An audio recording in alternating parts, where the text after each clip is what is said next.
Hello. Hello. So this is day 135 in our video journey.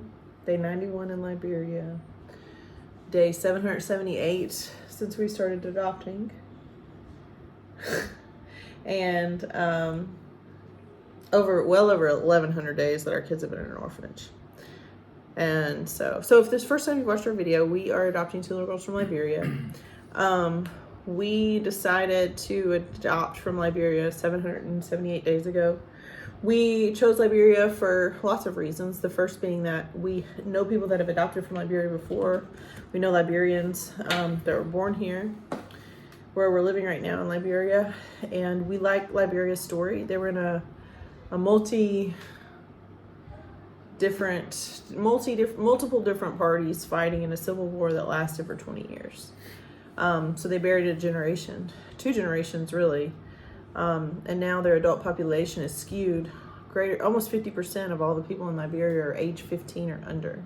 Just to give you the relativity on that statistic, in the US, 18 and under is less than 30%. It's like 20%, 22% in the US are under 18 or under. So in Liberia, 15 and under is half.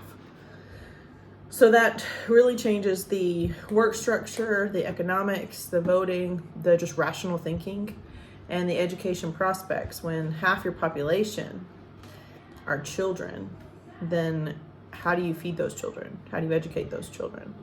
What do you do for child labor laws? What do you do for compulsory education? What do you do for taxes?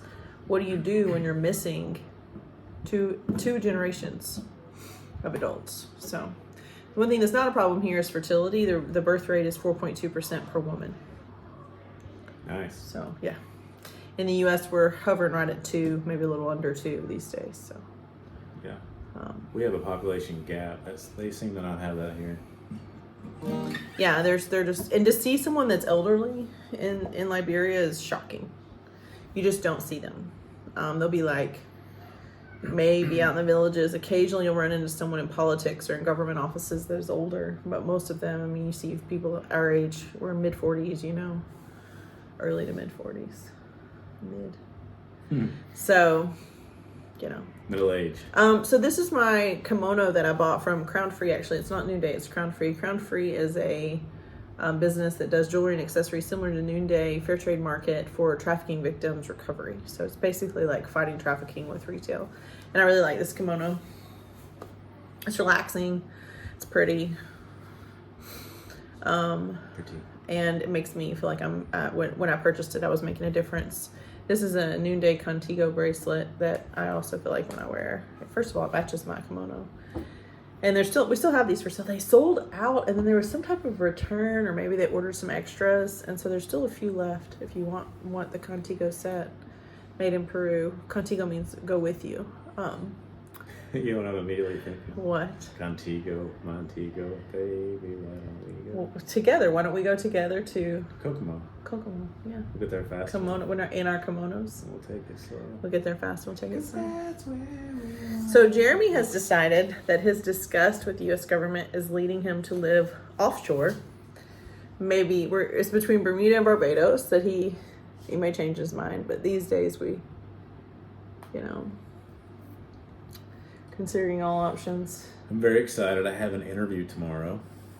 Yay! And then if you have to tell people you didn't get the job, are you going to be okay with that? Yeah. I feel like if I don't get it, it's going to be because I live in Liberia.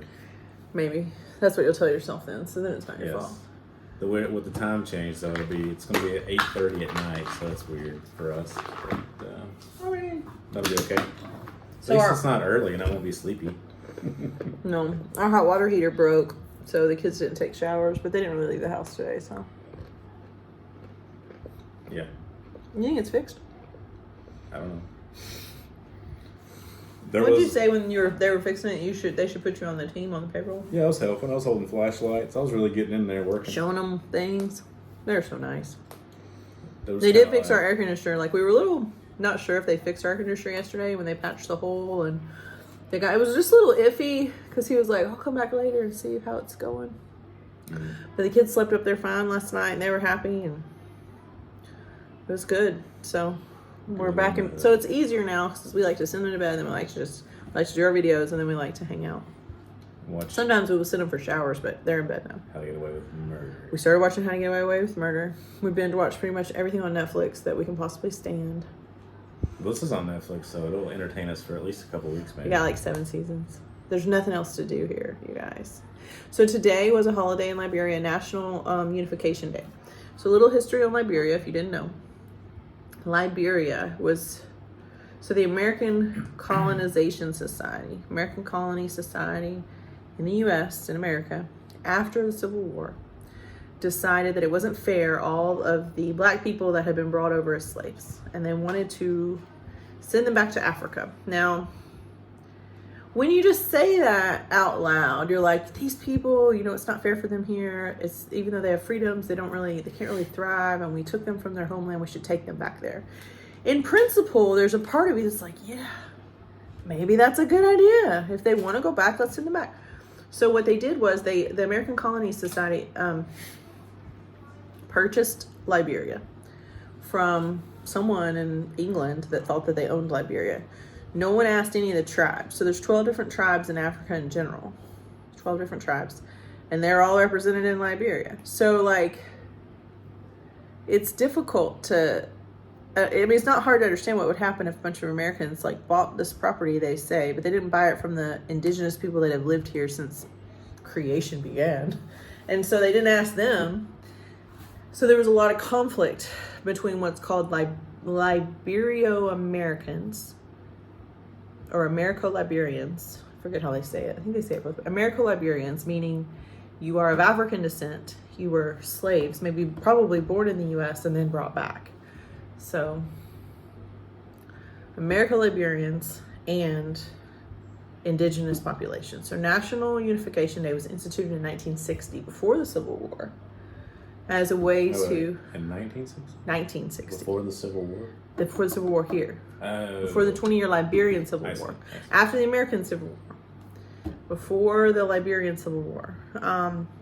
They should have checked with the tribes that lived here before they reintroduced this population. So there's a lot of fighting, but the American Colony Society did help, Colonization Society did help try to make, they instituted the Constitution and they ran the government for a while, and they helped them understand voting and all the things that this country was built on then models the American way to do things. So it works if everybody participates.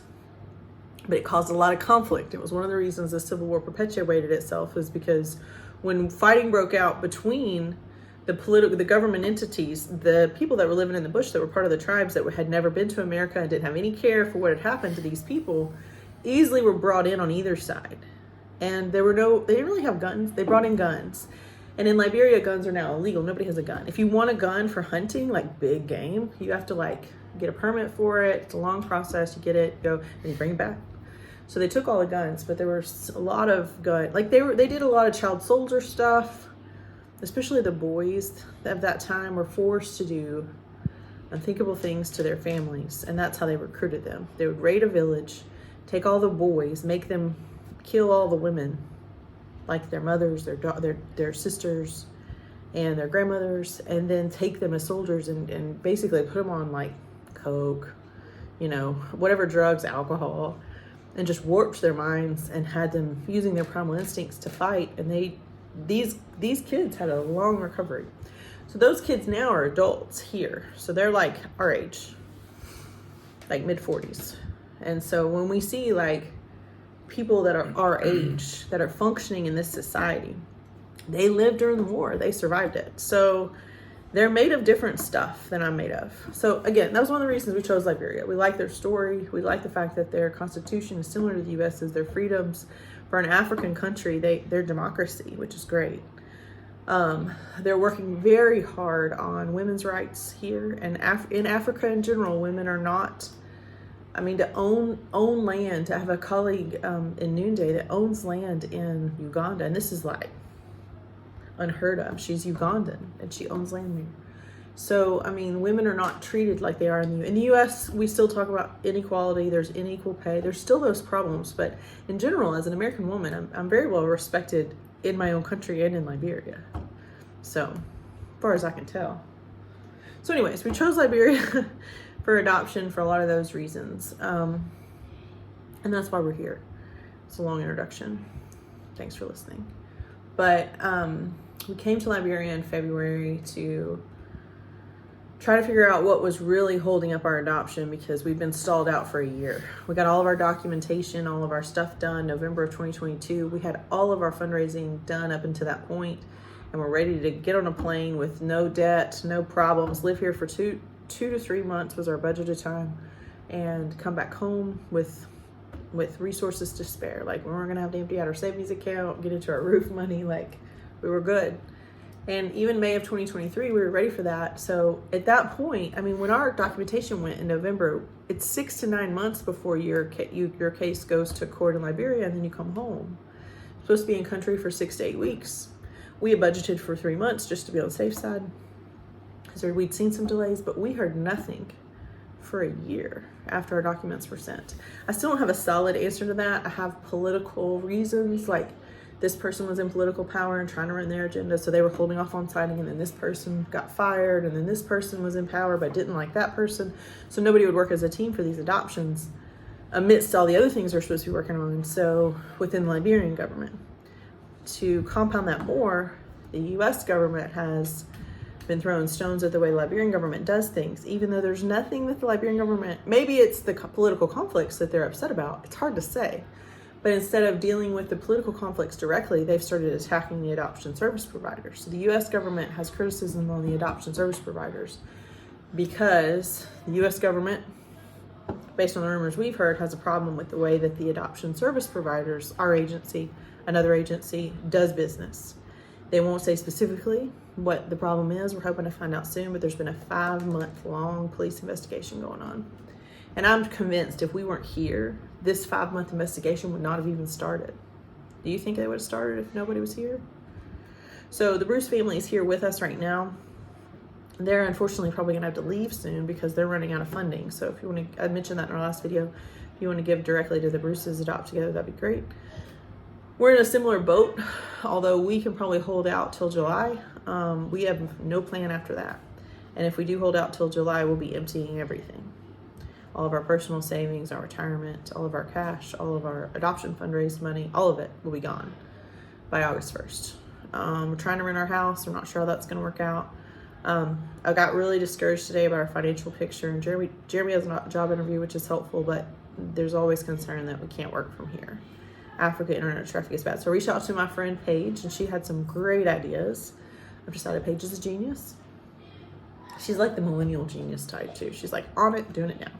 So she had a few ideas, and I was like, those all sound great. She's like, well, let's just do them now. So she got to work on that. She's going to pick the brain of some other creative minds that we're friends with that she knows, and she's already reached out to some other people. And she's like, what can I do for you? And I'm like, I don't know. Can you grow money? She's like, well, maybe I can raise some money. She talked about a lot of really good ideas that I think will work. Of course, we're always selling Noonday. We're always taking donations. Paige also said that she would be happy to keep doing our textile stuff for us. Whether she can do that at my house or if I have renters, whether she can do that at her house, that's yet to be seen. But she's wanting to keep those fires burning for us. And this is like, it makes me want to cry just to think about it. I'm not going to because I'm going to be tough, but to cry when I just send a text of like, I'm having doubts about XYZ, and she's like, wow, I can see where you have doubts about that. And she's like, how can I help? And I'm like, I don't know. And then she comes up with solutions, like tangible solutions that just keep me going in the right direction. Because one thing I think people don't really understand is like, we're not just adoptive parents, like waiting out the government. We're like the Bruce family and us together are like doing everything we can to make contacts with government officials in Liberia. Our U.S. government officials will not talk to us, just so you know. So if you know somebody in government, you know somebody at the State Department, you know somebody in the U.S. Embassy, anywhere, let me know. Because no one will talk to us. No one will help us. They pretty much pretend like they don't know that we're here. They will not take a meeting with us. One of my daughters tonight was like wanting to talk to the U.S. Embassy herself. And I'm like, they won't talk. Even if we have an emergency, like my leg gets broken or falls off and I like need emergency, it's anything. I lose my passport. You have to email them. They'll make an appointment in 3 to 5 days, even in an emergency. So as an American and as a daughter of America, this is like completely unacceptable to me.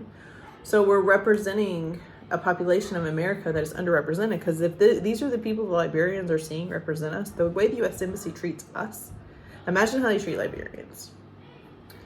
Especially when these birth mothers are adopting. We've heard some pretty terrible stories about the way that the consulate's office treats them.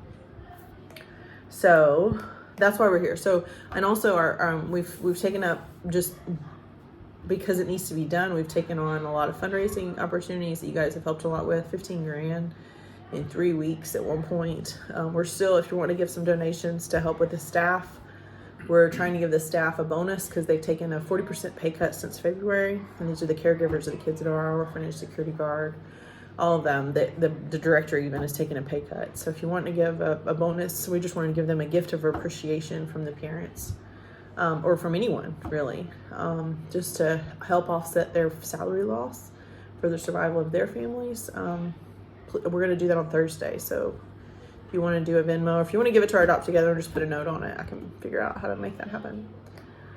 But we're afraid if we leave, the fundraising will stop if there needs to be any more, because nobody will be here. The Bruces are going to probably have to leave because they've exhausted their resources. And you know, what will happen to our kids, we don't know. I mean, right now we're in all these political conflicts. We got a text message today from one of the government officials that we've made friends with that is very gracious. She's lived in America, so she understands the culture there. She's lived there for over a decade. And she's nice, and she gives us updates that are encouraging, but it's still not done. It's like, well, this is happening. And what she says makes sense, and she asks for our patience, and she understands our heartache. But if we weren't here to talk to her or to ask her, would she push on our behalf if we weren't here? Or would they forget about our kids? And that's my big concern if we leave. Is it's not just our kids that'll get lost, but it's all these kids. And all the other families want to come immediately, but they have no idea how long they're going to be stuck here once they get here. So they're all scrambling for more funds.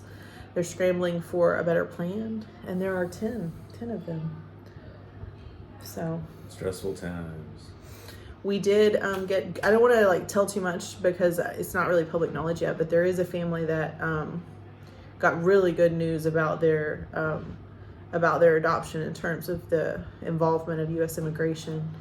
And as soon as that's public knowledge, I'll expand on it more here. But it was finally something good. Like Monday I woke up and was like, I feel at peace. I think it's going to be okay. I feel very positive. This is weird. I don't wake up like this. Most mornings that I wake up here in Liberia, I've tossed and turned all night, which I'm going to do probably no matter what. And I just want God to have mercy. I wake up thinking of the word mercy every morning. It's always just, I want God to have mercy on the situation.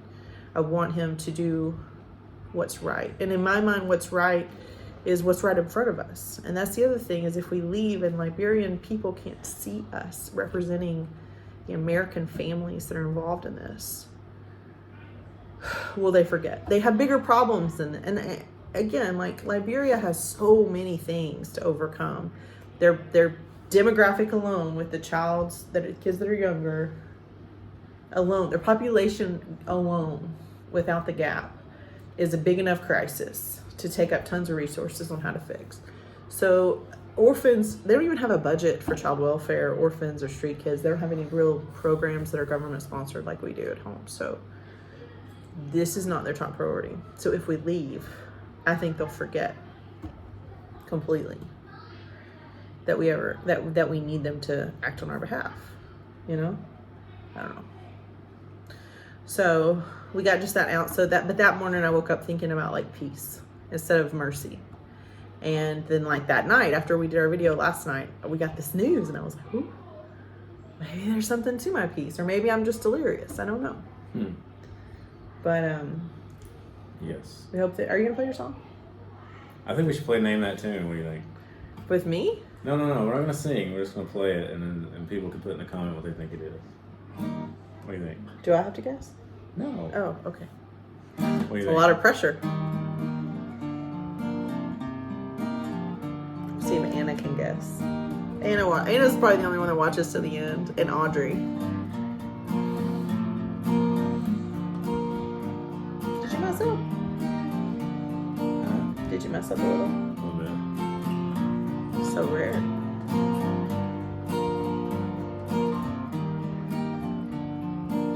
Our driver that helped us score this guitar, he watched a YouTube video with Jeremy playing his guitar.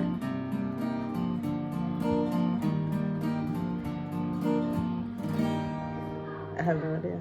Well, that hurts me a little bit, but okay. I mean, I kind of know, but I don't want to be put on. By singing it, it's gonna be like, oh yeah. I think I know what it was. You play another? Or just No. one? Just one? Let's do one, like maybe we can add this to our thing. Like, Oh, you're name cheering that up. tune. Jeremy has been darker and more down in the dumps today than I've seen him so far. He doesn't even This have feels any. like a weight. Doesn't have any Jack Daniels left. This is a problem. Just a weight on your. It's like nonstop pressure. I feel like I'm in this pressure cooker. Well, today when the water heater stopped working, he was like, "I guess I'm gonna go talk to the people." What was that Chandler said in Friends? Can we turn down the heat on this pressure cooker? That's what it feels like. It is a lot of pressure. The financial pressure, the emotional pressure, and like when the Bruces leave, it'll just be like this lonely feeling of like, Oh man. we're the only ones here. And I get why they have to go. I get it. 100%. I just, Because we'll be in the same boat not too long from now. yeah. Well, maybe not. Based on like our inside scoop of people that are, know stuff. But then, we have like several sources that give us inside scoops, and one source is saying one thing and one source is saying another. Yeah, when they're in opposition, what do you do? Which I've learned if has not really, I mean, it's happened, but it's been not this directly opposing. so what I've learned is that They're not like fighting with each other. They're just giving completely different information. we have to wait and see when it's actually done. I'll believe it's done. Wow. Yeah. But we are excited for the one family. It's just like when the Davenports got to take Hannah home. We were so pumped that this one kid got through. And like I remember I was there when I said goodbye to them here. I didn't know if we'd get to see them again. But we actually showed up at the orphanage kind of as she was saying goodbye to all her friends the day that they were flying out. It's kind of a last goodbye. Like a victory lap, if you will. And Hannah's 9. So like she's an older kid. She understands all of this. But when her mom, Michelle, hugged me as they were about to get in the car for the last time, I just boo-hooed like a baby. It was not pretty crying. It was just like she couldn't let go because I was like, she's smaller than me. So she's like hugging me. And like she's a lot smaller than me. God bless Michelle. And I was like just sobbing because I was so happy for Hannah to get out. And like it's like because I remember seeing Hannah on the first email that we looked at for Weighty Kids. I was like, oh, wow, she's precious. So I know I've seen her journey, and I just was so relieved, like this weight just of relief that at least one kid got out of this nightmare of a situation that never ends. But for myself and for the other children that are literally like watching her get in the car with no deadline, no end point, other than our family's running out of money and having to abandon them here. It broke something in me, like just the most lonely feeling of like almost panic of like, how are we ever gonna get a way through this, and like their family, I mean, they adopted her in October. The U.S. Embassy demanded a DNA test that was like 100% accurate, as accurate as they can possibly be. Everyone was mad that the U.S. Embassy even asked for this. The caseworkers, the families, the adoption service providers, the orphanage staff, caregivers, because the little Hannah had to be returned to the orphanage while her family had to go back to the States, which they had told her was a possibility from the beginning. They did a good job telling her that. But she still had to wait in the orphanage for like 2 more months for no valid reason other than we just need to make sure and like she was born at the hospital. A hospital issued birth certificate. I mean, Yeah, it's ridiculous. So, but when I cried when her mom left, I felt like a piece of me just felt like where she is victorious, we have still failed. And it's not like they did something we didn't do, or like there's a magic, they didn't hire a lawyer or anything like that. There's no like secret. It's just the evil here that chases, just evil in general, Satan himself and all of his evil plots. It's, evil powers do not want children to be adopted. They want to weaponize them for other things. And the worst that Liberia has to offer for these children is extremely dark. You will often see kids doing labor. I've seen 7, 8-year-old boys working on cars all hours of the day, all hours of the night, working on motorcycles. You see young children, like 8, 9, 10, selling bread on the side of the road, almost getting hit by cars every single day. And you hear about how that works, and people basically go kidnap them from their parents, and they promise to take care of them and send them to school and sponsor them. Liberians sponsoring Liberians, and they have them basically doing street labor, and the kids don't know how to get back home. And if they could get back home, they would starve there anyway. So it's a big thing. So just, I don't know. I think right now we're kind of in this phase of delirium. Like, we need more funds, so if you want to give us some money, great. We would really appreciate that. Tax deductible donations on the description below. The Bruce family definitely could use the same, so their profile is on my Facebook profile, and I'll add it to the description here too. Any New Day purchases also help at any time. But yeah, I think that's all I have. My last thing I'll end with is shame on all the adults that have the authority to do something about this, and you are in no hurry to fix it. Yes. Shame on you. Yeah. And, police investigation eventually ends up in the hands of the Ministry of Gender, and the Ministry of Gender, since we got here, has been very kind to us. I've been pretty direct with them about, okay, you've been saying this, but like, what's your timeline? Jeremy has been fairly direct as well. We've been nice, we've been polite, but we've also been direct. Like, what is the timeline for this? Once it's in your hands, how fast can you fix it? And no one will give us a straight answer, because no one knows. But it's the same thing with the child welfare system in the U.S. It's a whole bunch of adults with fairly decent hearts and good intentions that don't know how to play together on a team. So, shame on them, you're right. But no shame, and thank you for all of the people that continue to lift us up in encouragement, in prayers, in financial donations, in textile donations, in support. Just the solidarity that we have felt from other people, Liberians and Americans combined, that we're friends with. The solidarity there has been impressive. If we could put all of you guys in a place of power, a government position, should you be able to tolerate it, this would be a different story. This would be quick. So, thank you. So, you're going to play another little tune as we... No. You don't want to play one more chord? One more chord? One more chord. Name that chord. Oh, good job. It cheers you up so much to play that guitar. The guitar, I thought when Jeremy bought it, I would never see him again. But he did come back. Yes. The $90 dream. Bye. Bye.